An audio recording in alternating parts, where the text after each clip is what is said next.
All right, it's time to review Hexarchy. I've been playing it for a week, actually a little bit longer than a week, but there was some vacation time in there. But I have played the heck out of this game.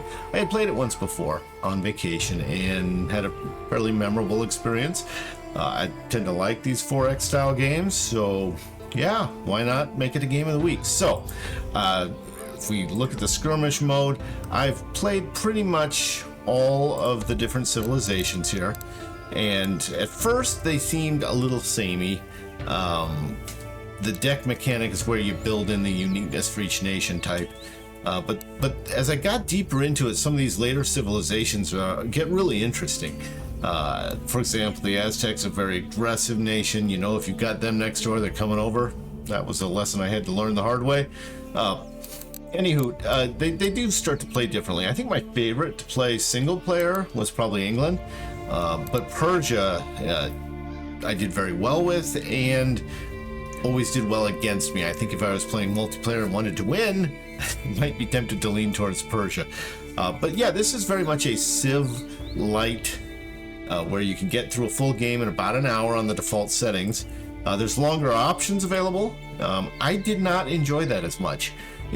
The default settings are very good, and it leads to again about an hour game, and you feel like you've played a good game, a full game. You could play it longer, but it seems like the tech tree kind of runs out of steam, and I don't know, I just didn't enjoy it as much. There are a couple things, you know, again, it seems like the right build. I like the medium-sized map. You know, you run into people about the right time. Map styles, Pangea and New World I enjoyed. Continents I did not.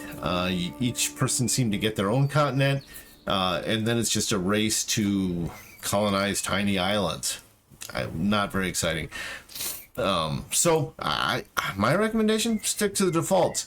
Once you get good, you can up the AI difficulty. Tried some of the hard and harder. Ironically, I won on harder, not on hard, but I wanted to try those. Seems like a nice progression, as opposed to something like Mechabellum, where it gets incredibly hard at some points. So yeah, it was nice. I didn't play with the AI aggressiveness, so hey, you'll have to do that. But yeah, it's very much the classical civilization, early history sort of thing going on. The card mechanic here, let's just do Greece, for example. The card mechanic is where you get the uniqueness for each civilization and makes it a lot of fun to play. Now you only get a couple, I think it's 2 cards that are truly unique, but there are some bonuses that come with each nation, and you've got to play to your strengths. So, for example, I said the Persians were a fun one to play.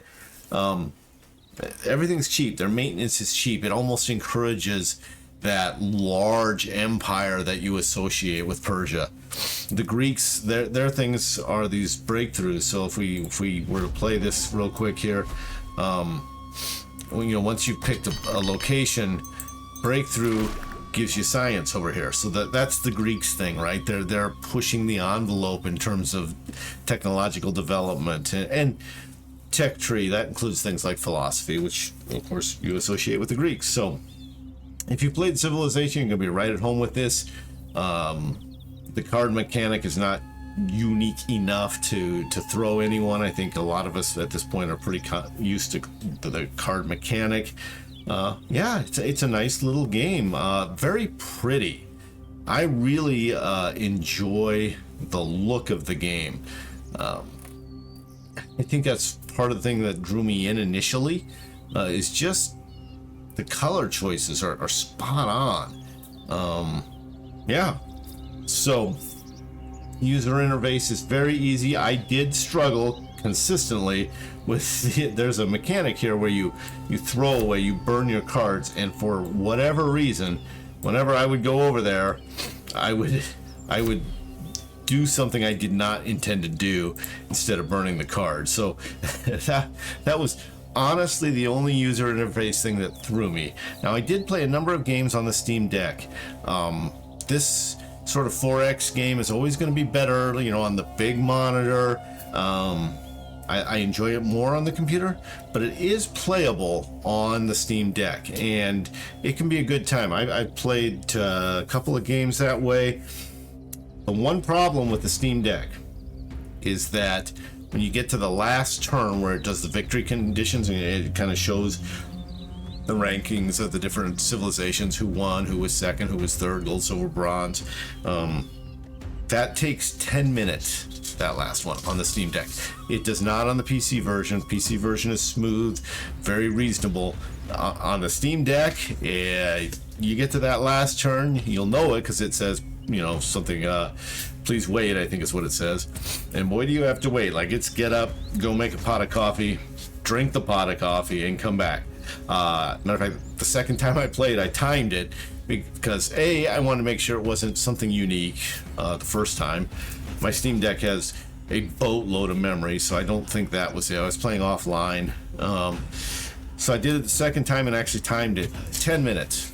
Straight up 10 minutes. That's a long time to wait to see if you won.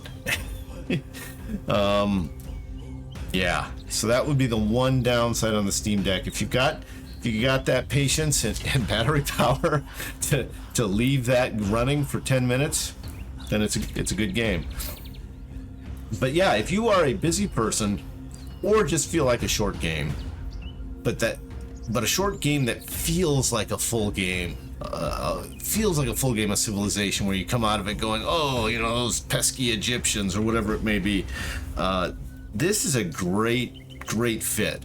It's so easy to squeeze it into, you know, an evening, or maybe you're watching a game, and you know, you can easily finish this game while watching, you know, whatever sporting event or concert or whatever you're watching on TV. This will fill that kind of gap if you're a multitasker that way. So really nice game. And, you know, in terms of a rating, I don't think it's S tier. You know, for me, S tier is kind of hard to get into. Those are the games that change games. You know, XCOM, Civilization, SimCity, you know, just the games where gaming would not be the same without them. This is not that, but I think it's an A. If I were to tweak that a little more, maybe it'd be an A minus. But I'm not. I guess maybe because I'm not sure. It's a good game. If I said an A minus, it's probably the sameness of some of the Civilizations, but it makes up for that in a good user interface and easy to understand mechanics. The learning curve on this is not steep, and it's a very enjoyable game. I had a really nice long week playing this game. So yeah, I definitely would recommend this one, especially if it does fit that sweet spot. I mean, you know, if you like these games, right? You know, I play other games, Helldivers, etc. You know, this is obviously very different than that. But you know, if Civilization is a style of game that you like, the 4X games, if it is, I can't think of a reason not to have this one in your collection so that you can pull it out when you don't have the time to devote to a longer game. Yeah, I'm going to give it an A. Good game. So our next game is, it's going to be a roguelike, sort of Slay the Spire-esque, it looks like, but it's with a dice mechanic. And apparently you can customize the dice, which is very intriguing to me. Now, I will admit, it's called Tamarack Trail. The Steam reviews are mixed. I'm a little nervous about that, but here's the deal. One, I didn't want to play another 4X game right on the heels of this, because I played a lot of this one. So I picked intentionally something different.